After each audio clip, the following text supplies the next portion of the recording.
Donc, on va continuer sur ces exemples d'utilisation de la distraction par des équipes. Mais ici, ça va être une utilisation un petit peu particulière. C'est la Bobo Box. Comment est-ce qu'elle est utilisée dans un centre de soins, centre de vie, par une équipe pluridisciplinaire? On va vous l'expliquer un instant.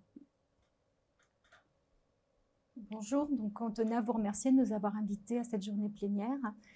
Et donc, on va vous présenter la Bobo Box, la distraction au service d'une philosophie de soins, projet élaboré par l'équipe pluridisciplinaire du CLUD du CRMTP. Donc, la Bobo Box est un outil conçu au CRMTP pour la distraction lors des soins afin d'améliorer la prise en charge de la douleur chez l'enfant. Donc là, vous allez voir une petite vidéo sur notre Bobo Box.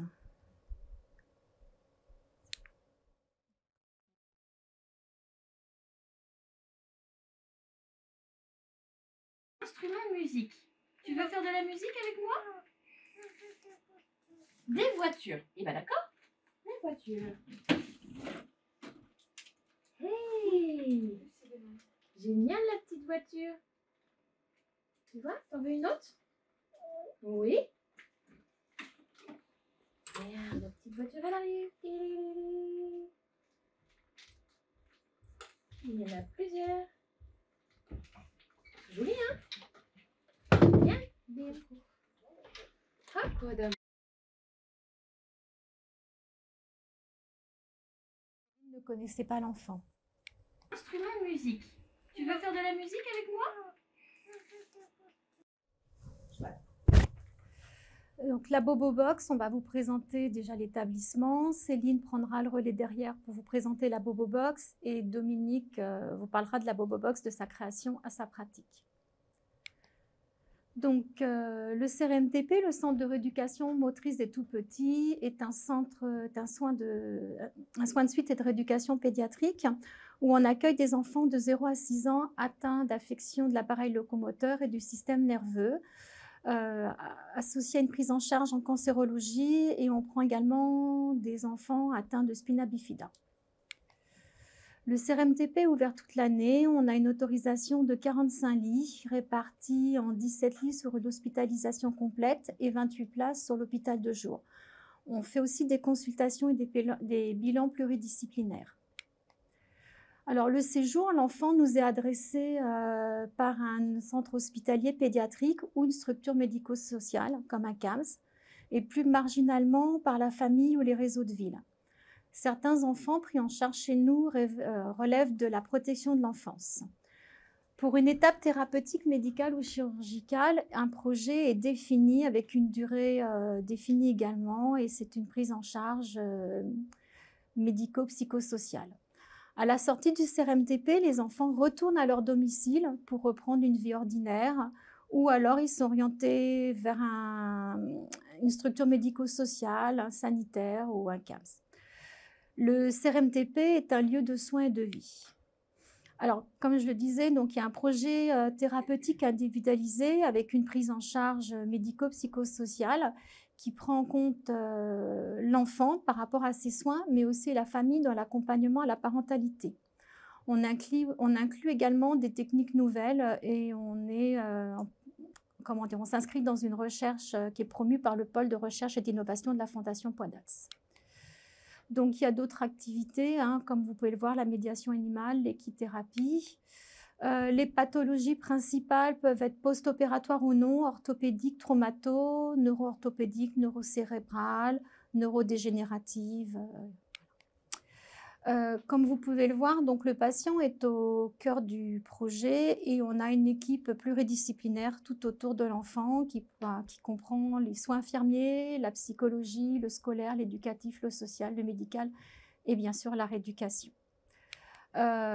Donc, pour cette prise en charge institutionnelle pluridisciplinaire médico-psychosociale, ce lieu de soins et de vie, il y a des groupes de parole et de réflexion avec les parents, il y a des bilans, il y a des évaluations, il y a des projets thérapeutiques qui sont établis, il y a des groupes de réflexion, on a des groupes bien traitants, c'est un groupe éthique, et puis on a les instances de l'établissement qui participent à cette prise en charge.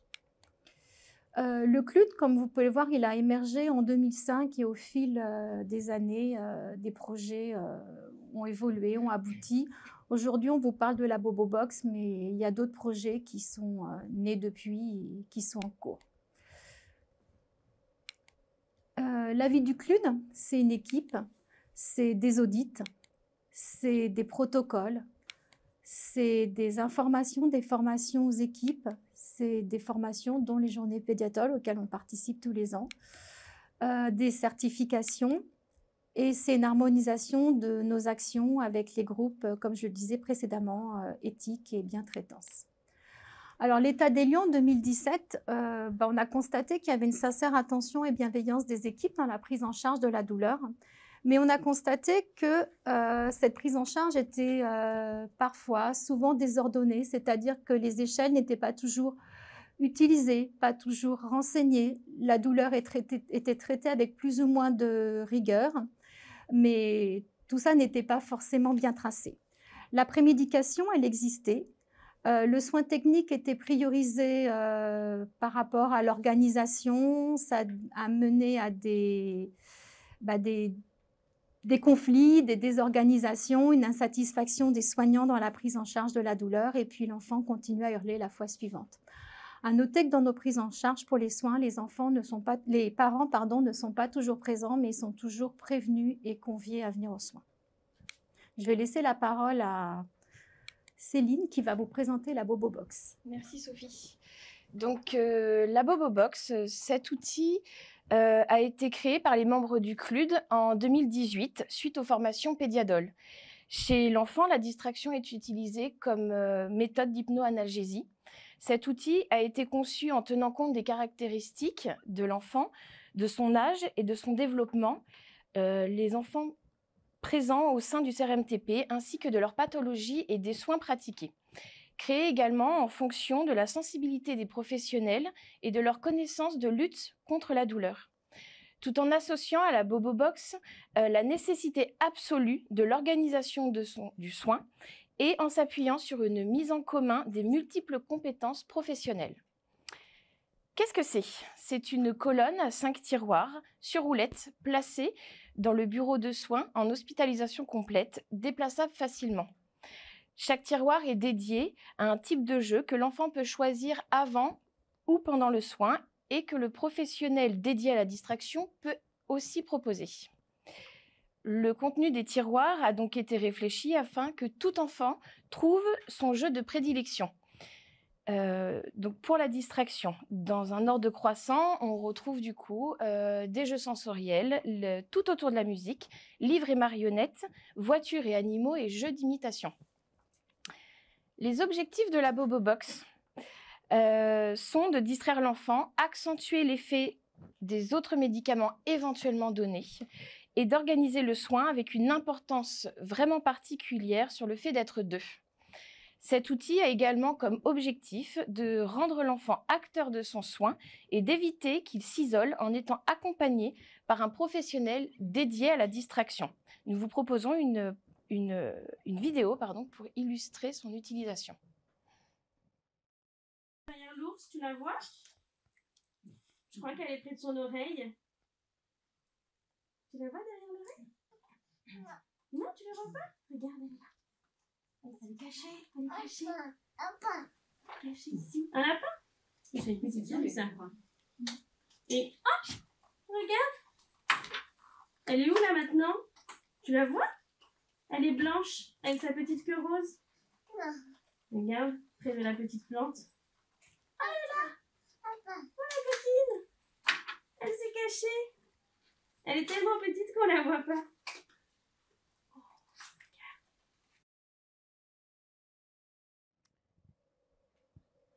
Derrière l'ours, tu la... Que ce soit pour un premier acte ou des soins à répétition, la BoboBox est utilisable pour tout soin prévu, dès l'apparition d'une douleur aiguë ou chronique, et ainsi que pour tout soin pouvant générer de l'anxiété.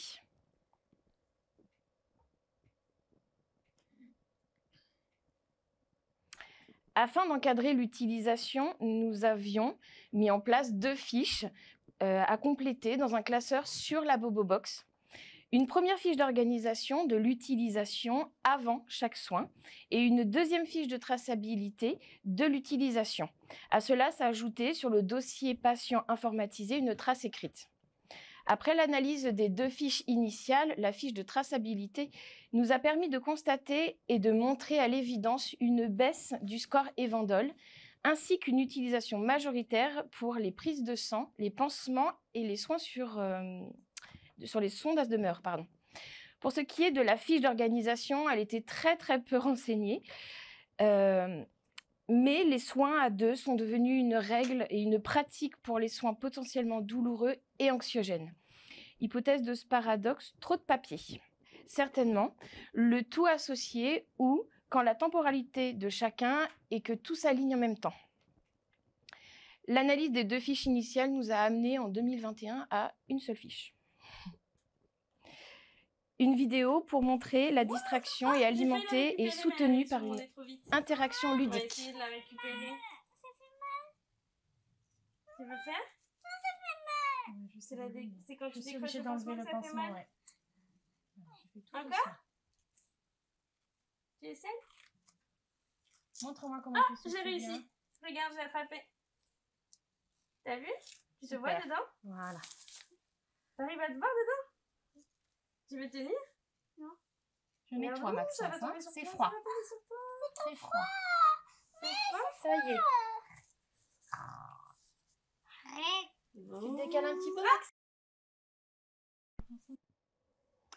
La Bobobox a permis une meilleure prise en compte de la douleur et de l'anxiété provoquée par le soin, une meilleure utilisation de la distraction par le jeu.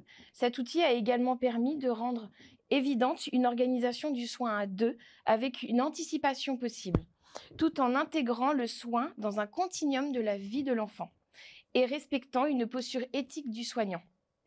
Et l'un des effets importants de la Bobobox a été une dynamique concrète de partage d'un projet interdisciplinaire. Dominique reparlera de cela tout à l'heure. La Bobobox a fait des petits. L'hôpital des poupées qui a été créé en 4 mois avec la participation extrêmement dynamique des professionnels, y compris ceux loin du soin, brocante, couture, construction et récupération, et j'en passe. Cet outil est un tremplin à la communication et à l'information. Il permet en individuel aux enfants de se familiariser avec les soins à venir ou en cours, et en groupe, en utilisation libre, de rejouer ou faire jouer les scènes du quotidien.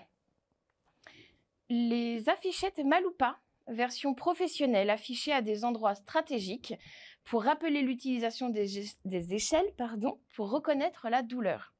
Les affichettes Maloupa, version parents, en cours de validation que vous avez aujourd'hui en la primeur, pour reconnaître la douleur, nous transmettre, communiquer avec les professionnels.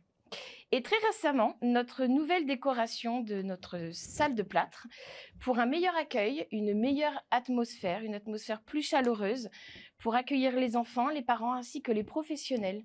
Et les dessins que nous voyons un petit peu partout dans la salle permet de faciliter la distraction de l'enfant. Et je laisse maintenant la parole à ma collègue Dominique.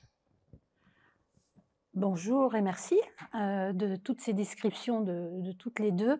Donc Sophie a planté le décor, Céline a exposé la démarche et les vidéos ont illustré le propos en montrant l'utilisation de la Bobobox. Moi, je vais essayer sur le temps qui me reste de dire quelques mots de la forme et surtout de l'ambiance autour de la réalisation de ce projet. Vous avez vu tout à l'heure dans les slides montrés par Sophie, le patient au centre de notre institution, dans l'équipe pluridisciplinaire et aussi dans le fonctionnement et dans le projet thérapeutique. La dynamique institutionnelle est extrêmement vivante et interactive et elle est soutenue et portée par ce que j'appelle et nous appelons tous une préoccupation institutionnelle qui est affichée. Donc le patient est au centre de notre intérêt et on essaye de tendre à ce que l'organisation soit au service du patient. Alors cette dynamique institutionnelle, elle repose sur 4 axes. La pratique individualisée, soins techniques et soins relationnels. une posture de soins revendiquée dans un projet thérapeutique individualisé de soins et une pluridisciplinarité qui est tout à fait fondatrice entre professionnels du soin ou les autres aussi. C'est extrêmement important. On est une petite structure, on se croise très très facilement et tout le monde participe. Vous l'avez vu dans l'hôpital des poupées, mais ça a été aussi dans le cas dans la réalisation que nous vous montrons. Le cadre institutionnel est extrêmement présent. Hein. On a la chance d'avoir la proximité de l'administration aussi et de la direction. Et tout le monde partage et favorise cette dynamique institutionnelle par des réflexions pluridisciplinaires, des formations et bien sûr une coordination et une organisation. Alors bien évidemment, ça c'est au mieux quand tout va bien, comme partout, il y a des jours avec et des jours sans. La Bobobox, justement, eh ben, je dirais que c'est peut-être un peu pour les jours sans. C'est tout d'un coup, on se dit, bah, tiens, ça, ce serait pas mal. On revient d'une formation de pédiadole où on a entendu parler de tout un tas de choses et on dit, mais attends, on a peut-être la possibilité, nous, de faire un truc. Et là, c'est parti. Et ça s'assied quand même sur cette dynamique institutionnelle tout à fait vivante et interactive. Et tout le fil conducteur qui a été suivi par la Bobobox de l'idée à sa réalisation pratique a cheminé dans cette dynamique institutionnelle très vivante, très interactive.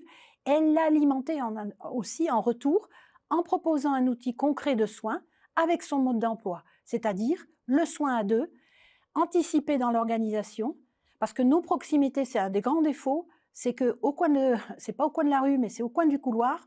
Ah tiens, tu es disponible, je suis disponible, allez, on fait ceci. Voilà. Et on en arrive à des sketchs comme tout à l'heure, il a été exposé pour l'histoire de la salle de plâtre. Et puis la distraction, mais la distraction non pas avec un objet qui est donné, mais une distraction qui soutient et nourrit les interactions entre l'enfant et la professionnelle aidée, construisant là une spirale ludique mutuellement partagée qui, même à des moments compliqués, comme vous l'avez vu, va permettre à l'enfant de retrouver son calme et qu'il bénéficie de son soin, si possible, sans contrainte ni contention. Donc la préoccupation institutionnelle va devenir une réelle philosophie de soins parce qu'elle est partagée, elle est portée et elle est entretenue par la pratique de l'ensemble de l'équipe.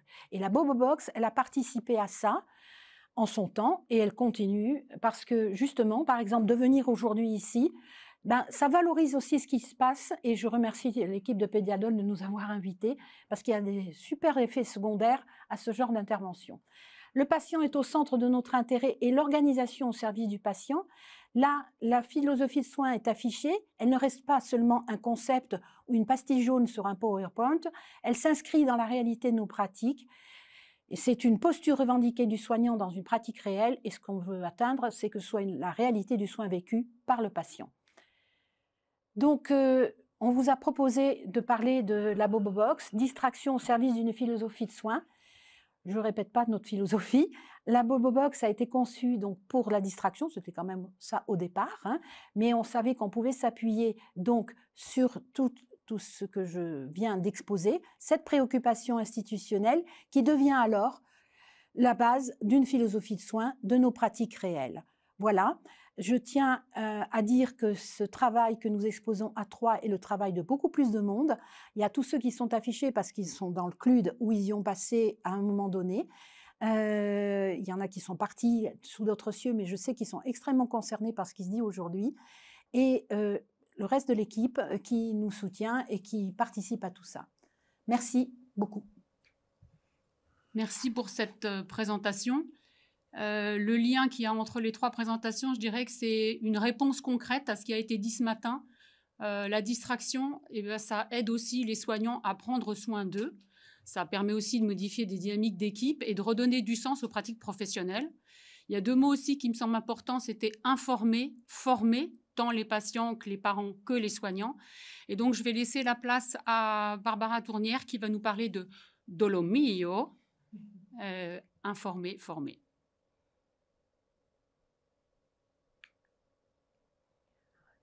Bonjour à tous. Donc, je vais clôturer effectivement cette session en parlant de ce nouvel outil, ce nouveau site, Dolomio, effectivement, comme je prononce avec un accent italien, comme on me l'a fait remarquer. qui est un nouveau site sur la douleur chronique des enfants et des adolescents, à viser des professionnels, mais aussi des familles. On a longuement parlé dans toute cette journée des interactions très importantes et des liens entre les professionnels et les familles. Alors, c'est moi qui présente aujourd'hui. Ça aurait dû être Jehan Malek, qui a participé très grandement à la création de ce site et qui, pour une très heureuse raison, n'est pas là aujourd'hui. De quoi est partie cette idée? D'un premier constat dont on a un peu parlé aussi aujourd'hui, c'est que finalement les douleurs récurrentes ou chroniques sont très fréquentes. On connaît leur prévalence, par exemple pour les migraines ou les céphalées de l'enfant. On connaît un peu moins leur fréquence pour d'autres types de douleurs chroniques, mais en tout cas on sait qu'elles sont très fréquentes, qu'il s'agisse des douleurs abdominales récurrentes, des douleurs musculo-squelettiques, l'algodystrophie, syndrome douloureux régional chronique, douleurs neuropathiques, toutes sortes de douleurs chroniques avec des causes plus ou moins identifiées, mais qui en tout cas toutes entraînent des plaintes répétées, des consultations répétées, des bilans, un absentéisme scolaire, un absentéisme des parents, un retentissement fonctionnel et familial majeur. Un deuxième constat, un manque de formation au niveau des professionnels sur ces douleurs chroniques, un manque de connaissances, un manque même de savoir à quel point elles existent. Corinne Guiton l'a dit par exemple tout à l'heure pour la drépanocytose, mais ça peut se retrouver dans plein de situations. Et finalement, dans ce domaine-là, du côté des professionnels, des ressources documentaires qui sont dispersées et parfois complexes d'accès. Du côté des familles, une absence souvent d'explications, ou en tout cas des explications insuffisantes, parcellaires, ou alors quand elles sont données, à l'inverse, parfois trop complexes, et des difficultés de leur part, en tout cas c'est ce qu'ils nous font remonter régulièrement, à trouver de l'information fiable. Alors en fait, il n'y avait pas un vrai trou dans ce domaine, il y a quand même des données déjà existantes, par exemple sur le site Pédiadol, mais qui s'adressent surtout aux professionnels, qui parlent plutôt de douleurs aiguës, même si on aborde un peu la douleur chronique, et beaucoup de douleurs provoquées par les soins. Le site de Sparadra qui fait beaucoup d'informations à viser des parents, mais aussi des professionnels, essentiellement tourné sur le soin, même si beaucoup de choses concernent aussi le confort ou la douleur. Le site sur la migraine de l'enfant, qu'on avait fait en 2007 et qui était un site figé et exclusivement réservé aux migraines et céphalées. Figé, ça veut dire qu'on ne pouvait pas l'actualiser. Et puis le site de la Société française d'études et traitements de la douleur qui s'adresse, lui, quand même quasiment exclusivement aux professionnels déjà experts de la douleur et qui contient très peu de pédiatrie, même s'il y a un gros effort de Sophie Duguet actuellement et des précédents pour actualiser cette partie. On trouve aussi des documents existants, par exemple une vidéo sur la douleur chronique produite par le docteur Zernikow en Allemagne, mais traduite dans plein de langues, dont le français. Des documents existants sur les douleurs musculo-squelettiques avec l'excellent document Sacha sur le chemin de la douleur aux éditions du Bourdon qui vient d'être suivi il y a peu d'un nouveau livret sur l'algodystrophie, une vidéo qui avait été faite par Agnès Suc, pédiatre au CHU de Toulouse sur le syndrome douloureux régional chronique, bref, et d'autres documents que je n'ai pas pu tous citer ici, mais qui étaient tous un peu situés à des endroits différents. Et finalement, à la fois les familles et puis parfois les professionnels de santé nous faisaient remonter qu'ils étaient un peu perdus, on va dire, dans la jungle d'Internet pour trouver au bon moment le document utile. C'est de là qu'est née l'idée de créer un nouveau site dont on a voulu le contenu validé scientifiquement, regroupant l'existant pour ne pas justement recréer des choses déjà faites et perdre toutes ces données, mais avec un esprit de simplification pour une utilisation vraiment en pratique quotidienne. Notre deuxième choix, c'était qu'il s'adresse à la fois aux professionnels, aux enfants et aux familles. Pour ce faire, on a créé un groupe de travail et on a eu la chance d'avoir le financement de la Fondation Apicil, on l'a entendu aujourd'hui, bien présente toujours aux côtés des équipes douleur pour arriver à produire ce site que je vais vous montrer maintenant. Donc, il y a deux onglets principaux, un onglet pour les enfants, les adolescents et leurs familles, et un onglet pour les professionnels. Mais tout est libre d'accès, c'est-à-dire les deux peuvent aller partout. Pour les familles, par exemple, pour les autres douleurs, parce que souvent les maux de tête, c'est quelque chose que les gens vont trouver assez facilement sur Internet, mais concernant les autres douleurs, les données vont vraiment être parcellaires. Et donc là, on a différencié les douleurs abdominales récurrentes, les douleurs musculo-squelettiques, l'algodystrophie, la douleur neuropathique. Et pour chacune, quels médicaments on peut utiliser, mais aussi quelles autres méthodes. On en a parlé beaucoup aujourd'hui de ces autres méthodes, les méthodes psychocorporelles, l'hypnose, la relaxation, la méditation. Quel soutien psychologique trouver dans ces situations où souvent c'est très intriqué, et quelles méthodes physiques on peut trouver.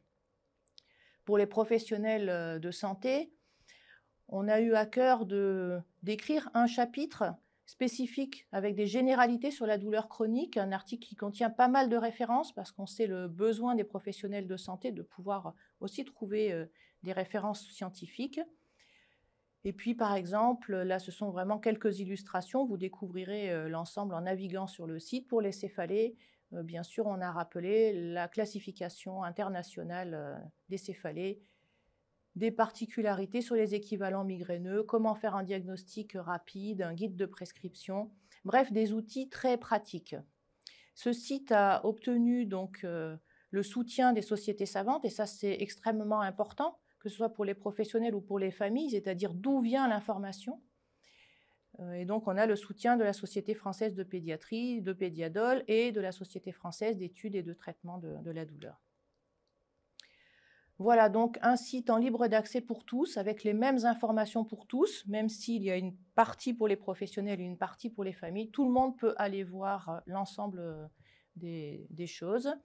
Un site collaboratif, et qu'on veut continuer à être collaboratif, évolutif. Donc de votre côté, si vous avez des outils existants, que ce soit une fiche d'information, que ce soit un texte écrit, que ce soit une vidéo, eh bien vous pouvez nous faire part de vos documents, et nous pourrons, si le comité scientifique est d'accord, le mettre sur ce site. Donc dolomio.org, et je remercie bien sûr le groupe de travail, la Fondation Aficil, les magnifiques illustratrices qu'on a eu la chance d'avoir et qui ont su comprendre ce qu'on leur disait dans notre langage médical et le traduire en images.